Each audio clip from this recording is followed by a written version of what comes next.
Hey, good afternoon, everyone. Al Getler here. Thank you for joining me for another show. As you saw from the opening video, there are just a ton of guests that I've had.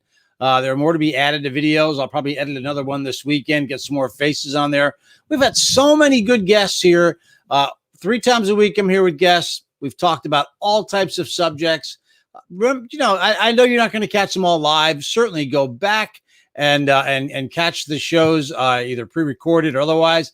Look at that. There's Ann catching us live. Thanks, Ann. So good to see you here today, and good to see you catching us live. Hopefully you have some questions for our guests. That would be awesome. So for some of you around the country dealing with some winter weather you normally don't deal with, I get it. It's not easy. Folks around my parts up here in the north and especially northwestern Vermont saying, oh, look at them down there in Texas, how they can't handle the weather. Well, you know what? When you don't have a snowplow, you don't have a sand truck, we've got all that stuff. So Texas, we are thinking about you. Louisiana, we're thinking about you. Oklahoma, some of the other states that are getting hit by this weather, just crazy. We get it. We know what winter weather is, and I can't imagine having below freezing temperatures without the ability to heat in any way. So we are thinking about you. Well, we're going to jump in today's subject today. My guest is someone you're all getting to know. She's back this week to talk about a new topic, ageism and careers. And it's going to be rather interesting because we're going to jump into a part of ageism that folks don't often think about. That is, we often think so of the boomer side of ageism, but what about the other side of it? So joining me today, live from Louisiana, in fact, I believe we'll confirm that, is Katherine Miller. Hi, Katherine. Hi, Al. How you doing? Good. You are down, you're down in the bayou, right? I am down in the bayou. Thought I was safe from the snow and the rain, and nope. Well, previous to this, you were where? You were in the New York area, is that right? Richmond, yeah. Oh, Richmond. Okay. For some reason I keep putting you in New York, but yeah. So Richmond, certainly warmer weather in Richmond, no doubt about it. Absolutely. So today's topic is maybe a bit of a hotbed discussion. A bit of a discussion that's kind of put into a certain category of being older people. So I want to go to the other side of that, which there is ageism for younger people too. But, we'll start with the obvious. Could you define ageism for us? Tell us what it means, just, from a professional like yourself. When someone says, I fear I suffer from ageism, what are they talking about?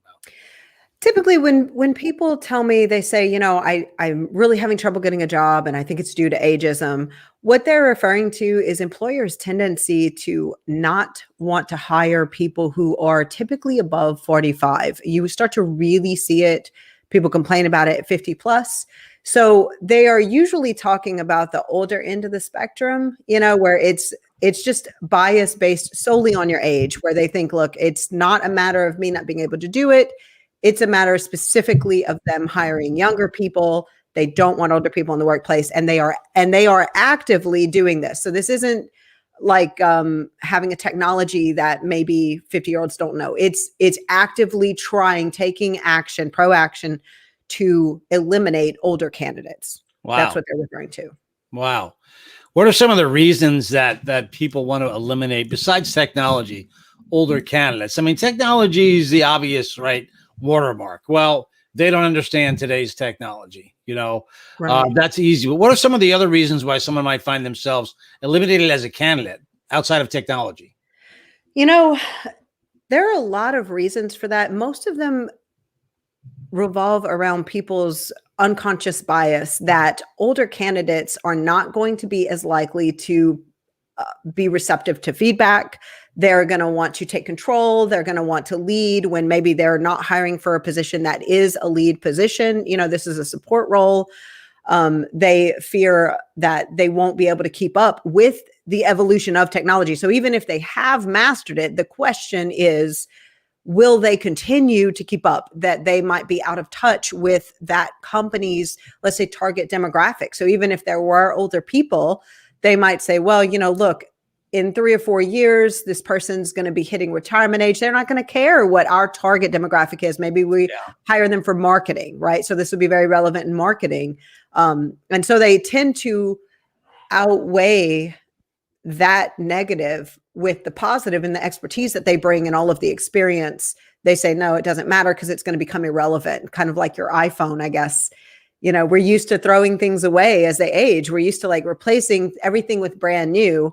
And we're really pushed every day to think older things are outdated. And that's not just, it really inundates our society. We're very throwaway. We're not very focused on the value of things long term, and I think that's comes into play very much in those subconscious biases that we have.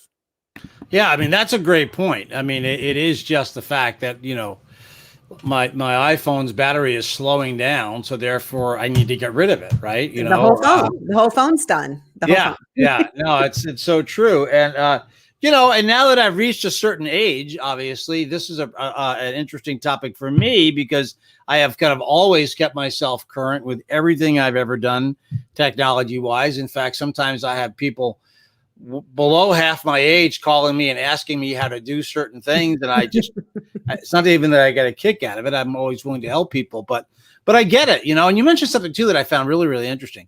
You said that they tend to be leaders, or they lead the situation. And I'm always bringing up, and I think I brought it up last week, this movie, The Intern, with Robert De Niro and Anne Hathaway, and just what a great film about something like that. But I can understand it to a point, right? Right. What about though the other side of that? What about the wisdom side of that? That especially when you see a startup where it is a brand new company with young people with great ideas, can't they use someone with a little ageism, a little wisdom to help them out in that journey? Absolutely. They absolutely can, and I believe really should. Now, one interesting thing that you mentioned, startups, is that really the most successful startups do have people who are a little bit older, not always over 45, but mid 30s to late 30s. Those are the very successful startups, and they benefit from that wisdom.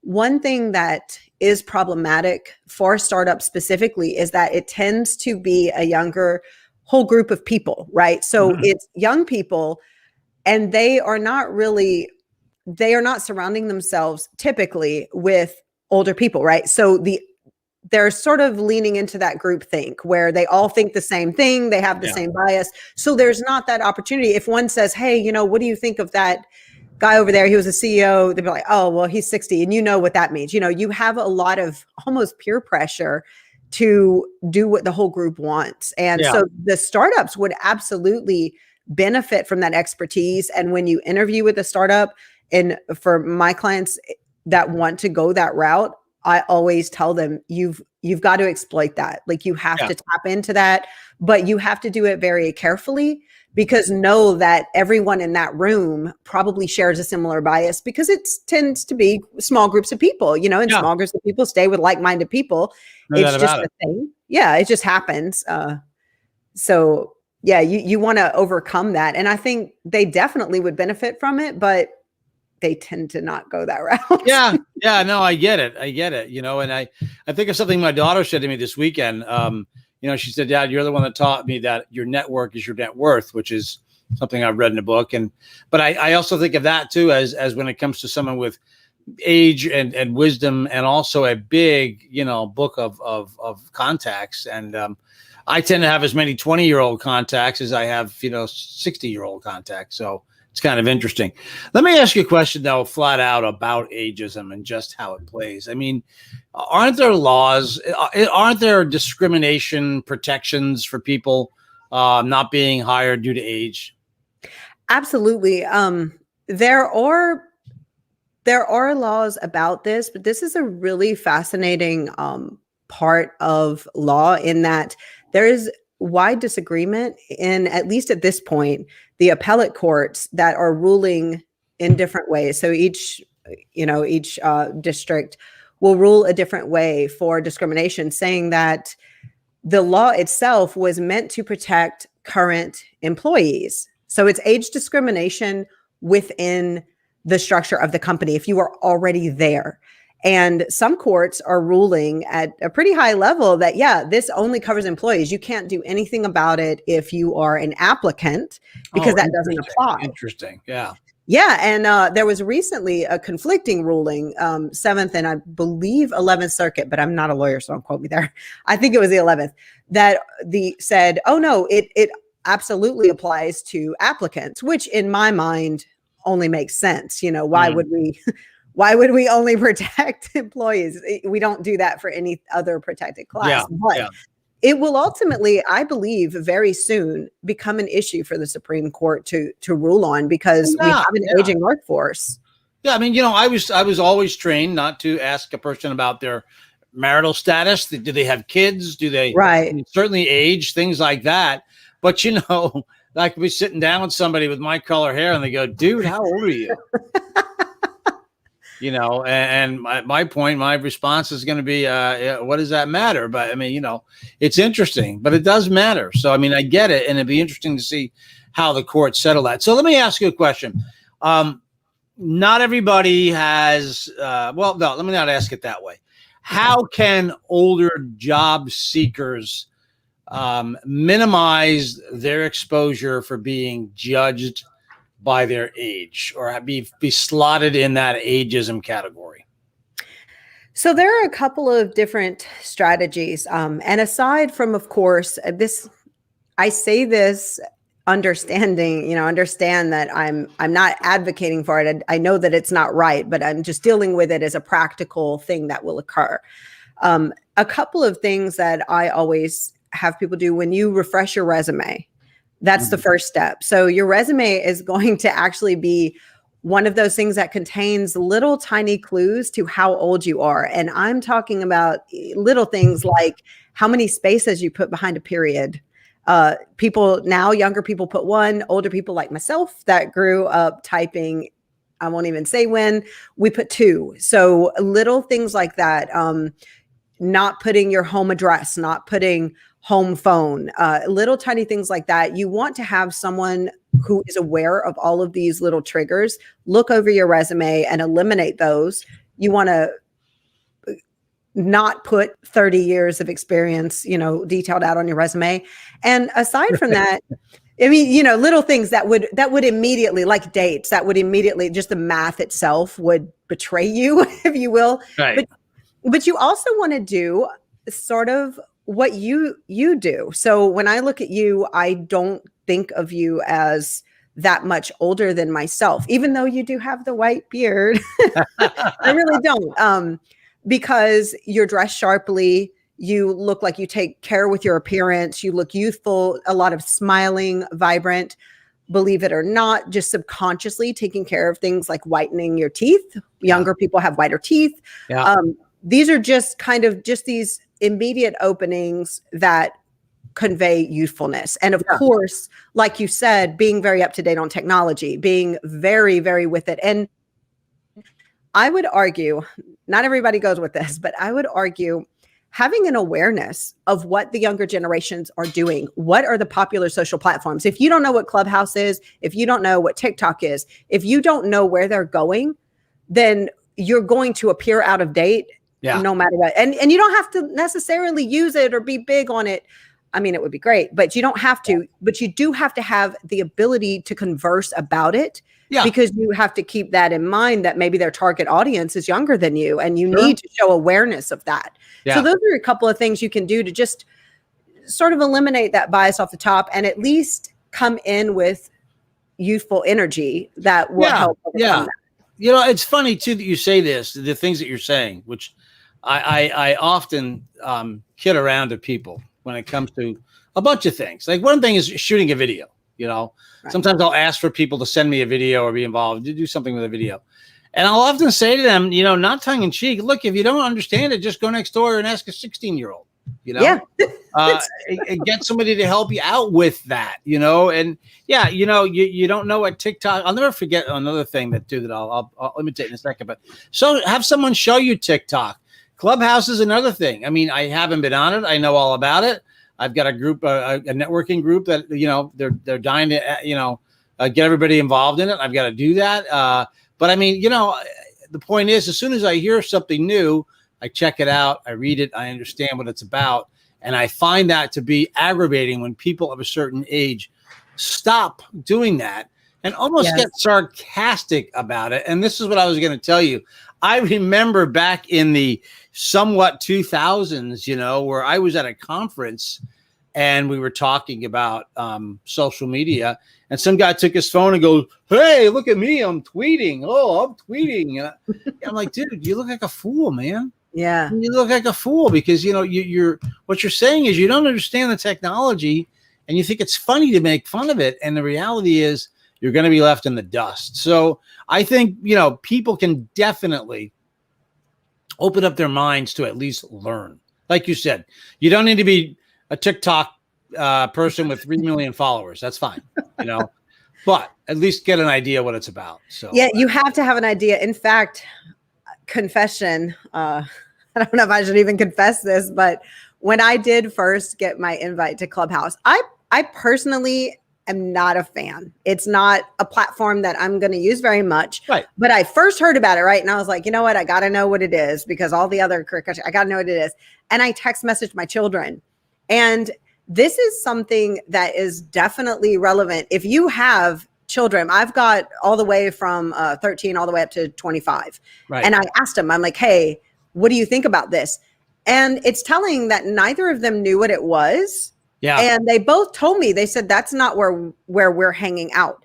Right. And these are both college age kids, you know, entering into the workforce. So very early in the workforce. And Right. I said, really? And as it turns out, what I did notice when I hopped into the rooms is that it is actually primarily people in 30s, right? You know, so it is important to understand an awareness of who the audience actually is. So at least I know when I'm talking about it that I'm not going to go in. Let's say I'm talking to an HR guy and he is just out of college. He's fresh out of college. Frankly, if I don't realize that everybody in Clubhouse is a little bit older, maybe it's all like the LinkedIn group, which to him is going to be older people. I need to at least know that so that I don't try to relate to him for something that, you know, has nothing to do with him. You do have to know which generation it falls into. Well, I'm going to call you out on ageism there, Katherine, because my LinkedIn group that I network with, I mean, we do a mix. Right. We have a lot of our younger members are actually our more vibrant members. They're in their 20s and 30s. And, you know, it is, I think I mentioned this to you a couple of weeks ago.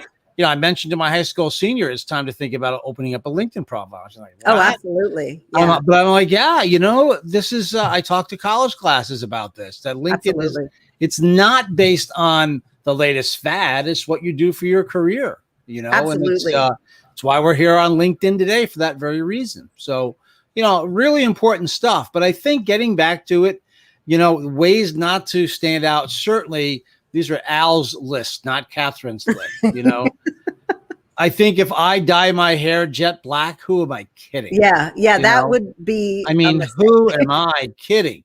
You know, embrace who you are and then embrace what you offer. And I think that is so key and important that you do that because you bring.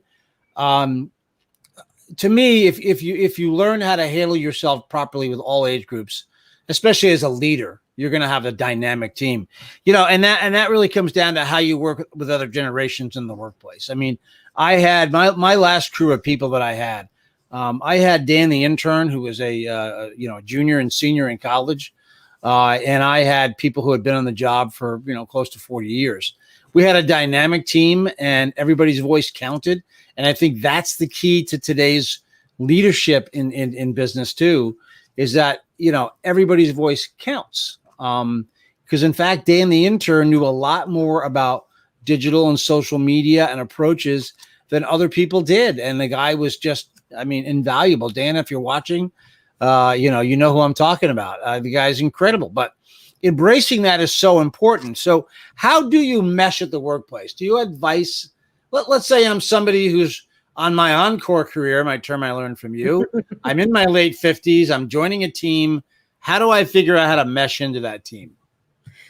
So this is a tricky part for a lot of people. And On core careers, I find these people have the most difficult time meshing into a workplace that has a very broad range of people. But it really all boils down to exactly what you said: respect. Respect for other people. It is very difficult for some people to maybe take direction or advice from someone who may be younger than their child is, and they're not used to that communication dynamic. But it all boils down to being open to other people's perception of the world, and basically, like I say, cutting people some slack, because when we get older, the older we get, the harder it is to remember what we were like at each decade, at each age. And every decade, every phase has a different challenge that we're all going through. So having that little bit of kindness, that empathy, and that respect for other people's ideas, even if they don't match your own, or even if they're vastly different, just being able to step back and accept that is okay and really give it consideration, true consideration, is the key to working with a large group of people. Exactly. Like you said, it's all about respect. Yeah, I think that's great advice. I think that people do tend to forget that, respect at any age, younger or older, is really what it's all about. And the point you made about forgetting, I mean, I have a hard time forgetting. Honestly, I feel like I just graduated high school. I know what it feels like. Yeah, I really do. And I think it's one of these things in life where, you keep a fresh perspective always. And I think you're always going to be ahead of the game. So, my extracurricular activities, right? I'm a member of a fire department where my fire chief is just a little over half my age. Our assistant chief is below half my age, but they know more about this subject, have more experience in that than I do. And so therefore I have to recognize chain of command, experience, learning, how I learn, how I respond. There are parts of things that we do administratively that I might know better, and I offer my help. And that's what it's all about. I think too, one of the things that gets me is when you look at younger people who are applying for a job, and this is the other side of ageism. They're often told that they can't get the job unless they have experience. All right. And, if you're 23, 24, let's even say 22 right out of college, and someone says, yeah, I'd like to give you this job, but you just don't have experience. And I've heard many, many young people say, well, how the hell do I get experience if no one gives me a chance? My recommendation is always, and again, just talking to my daughters this weekend about that, it's my job to look at your resume, in my opinion, and vet out some of the experiences that you have that you can apply. And maybe not a lot of hiring managers are that way, but I want to look at your resume if you're fresh out of college and say, okay, look at this. You were part of student government. Look at this. You were on the activities committee and you planned 5 large concerts while you were in college. And the job that I'm hiring for is a special events and marketing job. I'm hiring for a sales job. Hey, look at this. You sold for the yearbook, or you sold for the student union website, or whatever the case may be. There's lots of ways to look at a resume and find the experience. But, do you find that younger people do have a little bit of their own ageism when it comes to the lack of experience that they have? Oh, absolutely. This is something that many entry-level job seekers struggle with, even some that have been on the job for a year or two, that they don't have enough experience to move into the next phase. And it is definitely a problem. And I do wish that more hiring managers would believe the responsibility laid with them to find the benefit, I suppose, or to look over the resumes and ferret that out. But the sad reality is that they don't. So they don't typically think it's their job. And to an extent, it is our responsibility to make sure that whatever we are projecting, whatever resume, biography, whatever we're sending out, does tell the reader what our transferable skills are and what we've done, whether that be volunteer, just like you said, whether that be small events for your sorority or your fraternity or any organization that you're in. Taking advantage of those extracurricular activities in college is going to help you build that and put your best foot forward. And it does help minimize that ageism. It also helps if you do the reverse of what older people do, which is dress appropriately. Know that you're going into a professional situation and know that your behavior needs to change as well. It's not just older people need to look younger. It's more about just looking professional, like you're keeping up with the times and that you're presenting yourself in the best light. Because I've seen the opposite end where students will come in and they'll be dressed in shorts and slacks, like, oh, well, it's a casual time now, this is how we dress. Well, that's not necessarily how it works. That's not how first impressions work. That's just not how people work. It's not that that's not right, but it doesn't matter if you don't get the job, right? Because you still got to pay your bills. So, well, but even even in a situation where you're visiting a company for a meeting or something, it's much easier to show up a little. This is true for a guy. It's much easier to show up a little overdressed. Take the tie off. It's not as easy. So that's kind of a guy statement. But I just think that you gotta. You can always dress down the second day, right? Yes, you can. That's you the can reality. Never make a first impression again, ever. No. In fact, I had a guest all set to go past couple of weeks since you had to bow out. But when Sylvia DeGusto is on here, it talks about the first 7 seconds. It's a great discussion, and one that I urge people to be a part of. It counts for job interviews. It counts for leaders the first time you step in front of a group of people that you're going to lead, et cetera. So, but back to younger people for a second. I mean, look. I think, my advice to people who are entering the job market too, as generation, Gen Zs especially, we know you're smart. We know you have a lot to offer. You do have to earn a little bit of stripe to get the experience. We get that, I was a manager for the first time when I was 24 years old. I was managing a group of people who had a lot more experience than I did. Do you think they like that? Probably not, But in fact, I think Nancy Y. Sargent's here. Nancy worked with me back then. Hi, Nancy. Good to see you. A LinkedIn contact and an old friend. It is one of those things where, when you are promoted that early, you tend to learn quickly about both sides of ageism, You really do. I had new people younger than me, new people older than me, who I had to train and have do the job. I had people who'd been on the job a lot longer than I had, that I had to be their manager, their boss. So, it's really a fascinating topic. And I think that, again, we tend to, concentrate on the older person, and rightly so, because ageism tends to be an older person, a person with my color hair. Best advice I can give to people is stay topical. Stay topical. Be on top of things, like you said. What about when you do sit down for an interview, Katherine? You talk to somebody on the phone. You have a certain image of what this person looks like. And you sit down and you are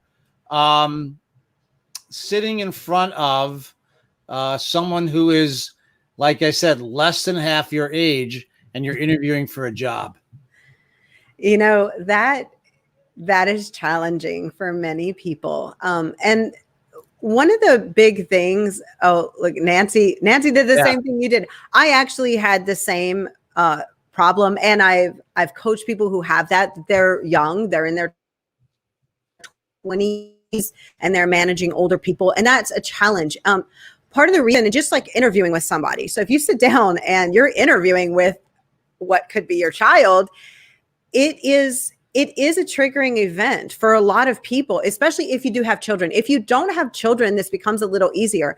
But part of that is because we have come to identify as a parent, right? Yeah. So that's if you have children, that's typically a huge part of your self-identity. That is not something that you just turn off. You don't sit down and then you're not a parent. So when you see other people that age, you associate them with your child. It's just subconscious. This is very fast. But if you can bring that to the surface, if you can be aware of it and think, okay, this is not my child, this is another adult, and I need to speak with them as such. A lot of times people can be navigating how they are breaking away.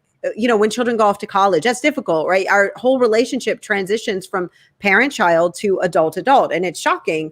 Same thing happens when you sit down. And I know it seems like it shouldn't, because we're in a professional environment, but those subconscious thoughts and just that behavior comes out. And sometimes we can speak to the person we're interviewing with as if they are a child, and they hear that. And this is not something people do, I don't think, maliciously. They don't want to be sassy. And then you have to understand from the other side, that means that the same applies to them. They may be in young adulthood where they're trying to separate themselves emotionally from their parents. And if you sit down and remind them, even if you just have the same personality of their parents, and I've had this happen where people are like, you remind me of my mom. And it doesn't always go well if they don't have a good relationship. So being aware of their struggle as well, knowing that they're having to interview you, they know they don't know as much as you. They might even be intimidated and not know why. They might feel uncomfortable with you and not even know why. So they're like, I just get a bad feeling. Understand that having that respect and that adult conversation with them is very important for them as well, because sometimes we think of ageism, we think of what's it like for us sitting in the seat, but what is it like for the 24-year-old who's trying to distance himself from someone that reminds him of his dad or his mom, or maybe he's fighting with him, I don't know, or maybe you're fighting with your kids. Just that whole awareness, once you bring that to your conscious thought, it's so much easier to deal with it. It really is. Yeah, absolutely. I'm going to put that comment back up here again on the screen from Nancy, because we didn't have a chance to really jump into it. I think I pressed the button too soon, but Nancy makes a great point. You're 26 years old. You're put into a situation where you now today at 26 have to manage a 61-year-old, and that's I think when Nancy and I look back on our careers back then, and we think about it, we thought they were old, right? and it's interesting. Hi, Mike Palmer. Thanks for joining us. Appreciate it. Mike's a great guy. So I mean, it is rather interesting when I think of when Nancy wrote that. If I thought hard, I could think of who it was she was talking about too. But I think that it is so true. And then he said, now I have a 25-year-old. So I get it. Well, it's funny too, Katherine. I'm held to task by a pretty tough gang. My daughters, all very strong young women, 18, 33, and 36. And we have lots of talks about how the world has changed, and it's I'm not whining. I've got it very easy. I've got a lot that I'm given as a gift by simply who I am and how I was born and those kinds of things. But you got to remember the world is changing rapidly, and you've got to adapt to more than just technology. You've got to adapt to things that you say, things that you do, how you react, and it's a pretty complicated world. I'm not going to lie; it's a very, very complicated world right now. So, in fact, I know there are managers out there who are probably managing a group of people that are still about their age, and I've just found this past year to be extremely difficult with new sensitivities. So I get it. Absolutely. So this subject of ageism, I think it's going to be around for a while, don't you? I do, especially as our workforce. One very interesting change that's hit recently is the expansion of our lives, right? And our entry. We are staying in the workplace so much longer and entering it pretty young. People, I mean, my daughter and my sons got their first jobs at like 14. They were just eager to get in there. That is a huge, huge generational gap. I mean, multiple generations. And that really has not been the case for a very long time, that people are going to stay in till, well, the oldest one I've had so far is 80. I actually spoke to a woman recently who was 80 and still loved her career. It was in an office, still did her career. And I can see where there would be challenges for both sides, especially if somebody very young went in, a little, 16, 17-year-old intern, that would be tough. So there are a lot of challenges. There's so much change so rapidly now, and multiple generations, more than ever before, to deal with each other. So I don't envy us, honestly, our position. I don't envy any generation, quite frankly. I really don't. I mean, I think of when Zoom started and we had people, how do I, in fact, just the I'm a cat video the other day killed me. I mean, just absolutely killed me. I am not a cat. I'm not a cat. I am not a cat. Yeah.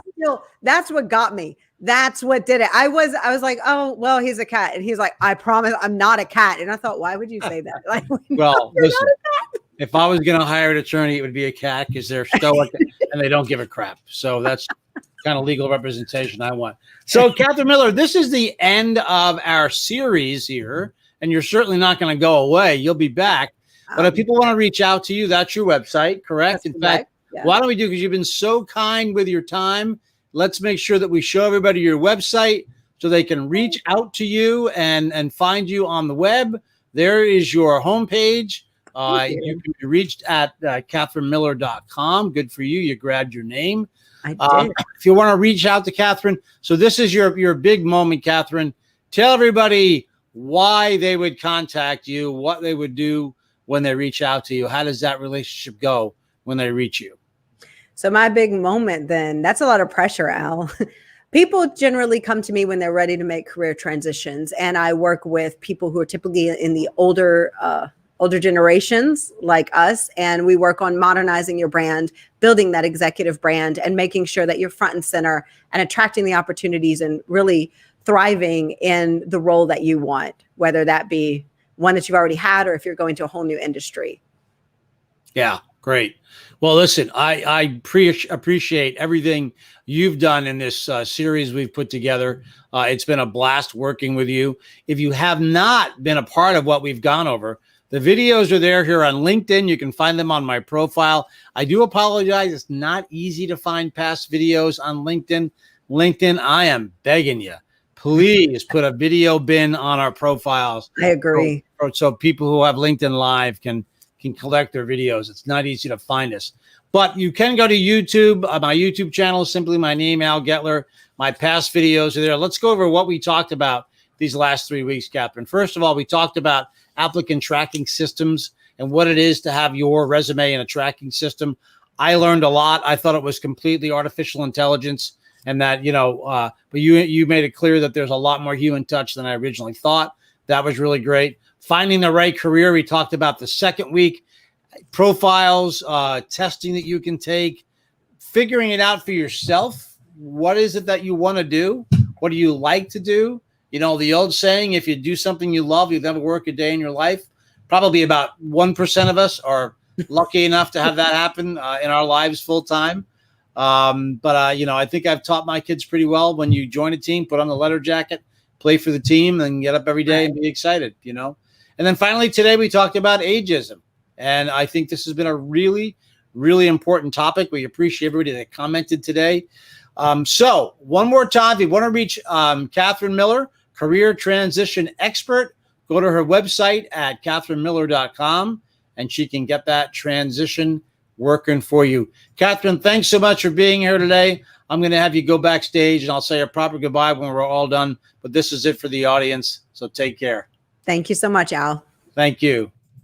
Well, I hope you enjoyed that 3-part series, and I do urge you to go back. Katherine is a very smart person with a lot of great experience and a lot of great advice and a great network of people as well. So she certainly helped us figure this out. We're not done talking about some of this stuff.